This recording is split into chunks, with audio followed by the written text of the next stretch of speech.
Se están jugando los Juegos Asiáticos en Hangzhou, China, y una novedad de esta edición es que por primera vez se han incorporado los eSports o videojuegos como deporte oficial de la competencia. Más allá del interés mundial que atrae esta novedad, ya que incluye juegos súper populares como League of Legends o Dota 2, Street Fighter V, Honor of Kings, en total son 7, en Corea cobra un sentido muy especial. Es que como se ha convertido en un deporte oficial de esta competencia, quien consiga la medalla de oro podría obtener la exención al servicio militar como cualquier otra disciplina según la ley. Bueno, esto ha generado bastante debate en la sociedad y hay muchos aspectos a tener en cuenta, así que ya empezamos con el desarrollo de este tema.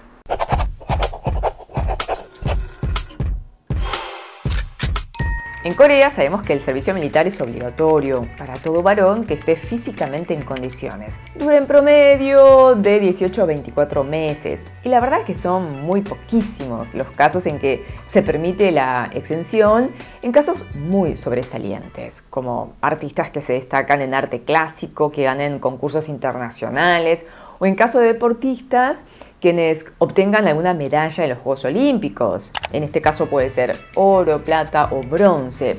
Y en caso de los Juegos Asiáticos, solo se obtienen una medalla de oro.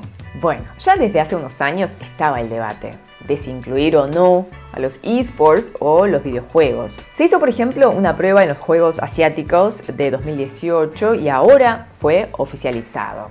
Así que hay una gran expectativa.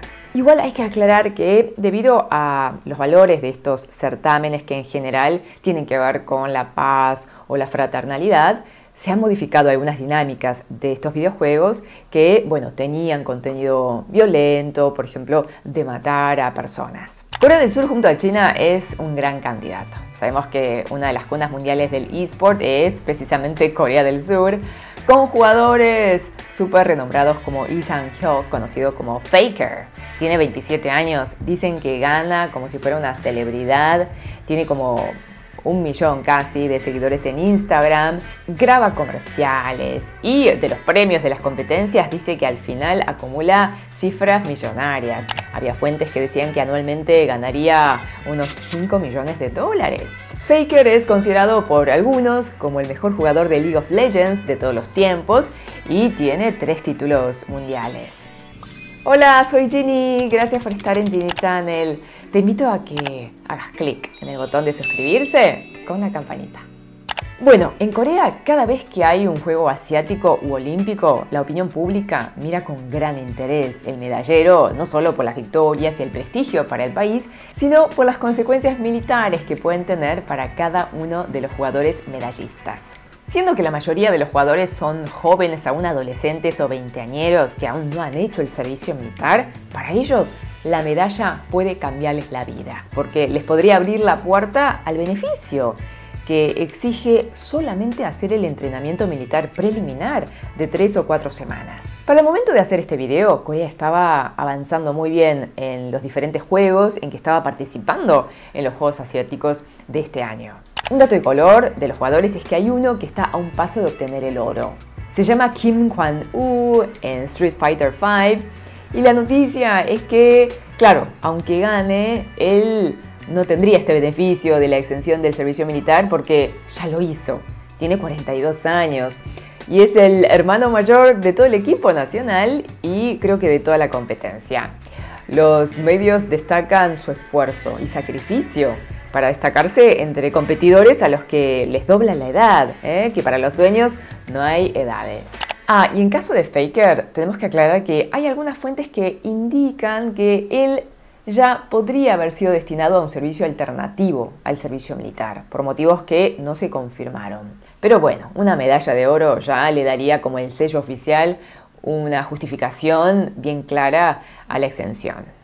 Hay casos de jugadores que ya obtuvieron este beneficio, como Son Heung-min, el futbolista de Tottenham de la Premier League de Inglaterra. Él tiene 31 años ahora, pero en los Juegos Asiáticos de 2018 ganó la medalla de oro y fue eximido del servicio militar junto a todo el equipo, que en total eran como 20 jugadores. Este año hay otro jugador que están mirando con atención por si termina de la misma manera. Es Lee Gang-in, que juega en el PSG, tiene 22 años. La prensa analiza que al club PSG también le va a convenir que él obtenga el beneficio, ya que de esta manera Lee no deberá interrumpir su carrera, algo que por supuesto no solo afectaría al jugador mismo, sino al club. Por lo tanto, en estos casos es entendible que los clubes muestran bastante apoyo. Ahora, ¿cuál es la opinión a que los videojuegos sean equiparados a estos deportes llamados tradicionales y que a la vez, por este medio, algunos jugadores obtengan la exención? Te comparto algunos comentarios. ¿Qué país? Jugar a los videojuegos, ganar plata y encima ser eximidos al servicio militar. Casos como Faker está bien que no se enliste, porque el que siga jugando es un haber para la nación. Promover el prestigio nacional merece exención. A mí me parece demasiado todo esto. Bueno, ahora continúan las discusiones de si los esports deberían dar el salto y ser parte de los Juegos Olímpicos. Aún esto se tiene que definir. Lo cierto es que el Comité Olímpico Internacional está bastante interesado en atraer a la masa joven al espíritu olímpico y de hecho creó una comisión de esports. Lo cierto es que hay resistencia también, de quienes opinan que los esports no podrían ser comparados a una disciplina física y que para ellos es más bien un resultado del marketing. Además consideran que depende muchas veces de variables como el recurso tecnológico para poder competir, por lo que no sería igualitario. Vamos a ver qué pasa con todo esto, ya que es un tema en desarrollo. ¿Qué pasará con los jugadores coreanos? ¿Qué va a pasar con esta disciplina en los próximos Juegos Olímpicos y en los Juegos Asiáticos? Porque al parecer cada edición define los deportes que van a participar. Por ejemplo, los próximos Juegos Asiáticos van a ser en Japón en 2026 y bueno, se espera que sí lo incluya. Y Chinchingos, ¿qué opinan ustedes? Voy a leer sus comentarios. Gracias por estar. Cuídate, que eres súper valioso o valiosa. Te quiero, sarangeo. Nos vemos en la próxima. 다시 만나요.